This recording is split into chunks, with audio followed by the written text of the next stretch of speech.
One. Hey Delvin, the disease we chose to pick today is going to be obesity. We're going to talk about how we can do some modifications for it and everything. So the four people in our group today are going to be myself, Andrew Sinelli, we have Steve Solomon, Steve Dolder, and Cristo. And they're going to be coming up later in this video. So first let's talk about what obesity is and how you define it. We're going to go off the BMI chart today, and it says that the class 1 obesity is between 30 and 35% of your body weight. Severely obese 2 is between 35 and 40%, and then morbidly obese is anything above 40%. So that is a big problem we have in the United States today. It's about 35% of Americans are listed as one of those three characteristics. So definitely this is a big thing, and we're going to try to modify some exercises today.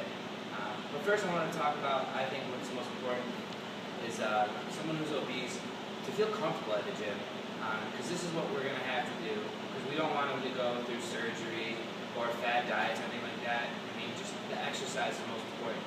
So what I wanted to start off by saying is, let's find a gym that you feel comfortable at. Something like maybe like a Planet Fitness that's welcome to all, or a smaller gym, like a hole-in-the-wall gym, like a Charter or a Blast. I wouldn't say let's try to find our client or someone that is overweight a comfortable place for them to work out if they feel good. I wouldn't send them to like a Gold's or even like an Equinox on their first time out. All right. Next, we're going to move on to some of our members showing us how to do cardio, lifting, training, and then the 5 problem areas we're going to need to talk to you today. Cool. I'm Steve Solomon, and I'm here to talk to you about the cardio portion of obesity and everything. Preferably when you're an obese person trying to go to the gym and stuff, the best thing to start doing for cardio is the bike. The reasons why is because it's low impact. Most of the bikes and everything is better for your heart, all the sensors and everything, and it's just way better on your knees, joints, everything. It'll just help you prep up to any more impact stuff in the future.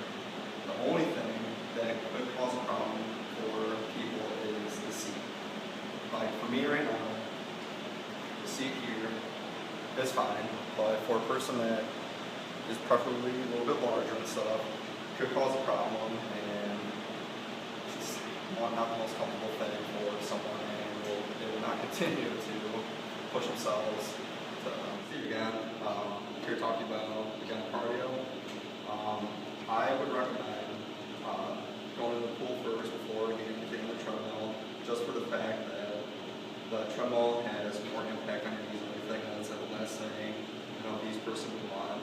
The only thing is if you're uncomfortable, like or you're uncomfortable wearing a bathing suit, or your gym doesn't have a pool, and you do have to end up using the treadmill, just do low speed, just low incline at first, and then just keep that going.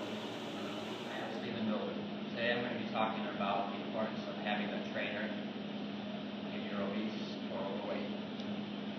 They can monitor your blood pressure before and after exercise, keep you in your target heart rate range, motivate you, and so much more. So there are 5 problem areas when you're obese, which are you have high blood pressure, heart disease, diabetes, sleep apnea, and depression. And all of those can start just by exercising.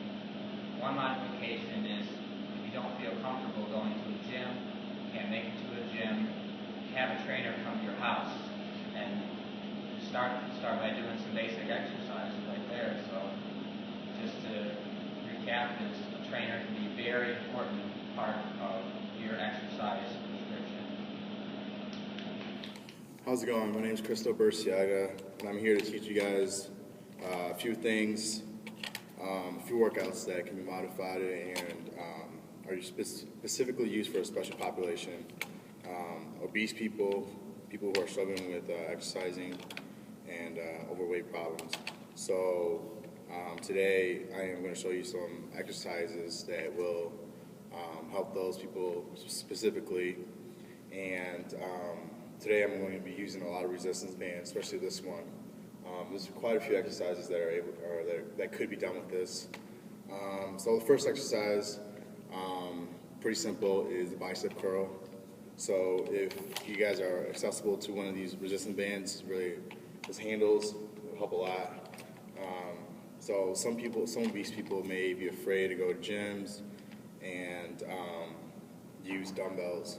So an easy way to do it is get one of these, and you can easily perform this in your room, in your house, in your living room, anywhere you're comfortable with. So first one, what you're going to do is you're going to step on a resistance band, and you want to get a resistance band that is good, which has a good enough resistance for you, but not too hard. So pretty simple, bicep curls. Start down low, one at a time. 1, 2, 5. What's important about this is making sure your posture is correct. You don't want to be slouching while you're doing these. Have a good posture. Pretend you have a rope tied to your head, pulling up on your chest up, shoulders back, and being able to do this correctly is very important. The next one I'm going to show you guys is a squat. Now this is a modification of a squat that can be used with the resistance band.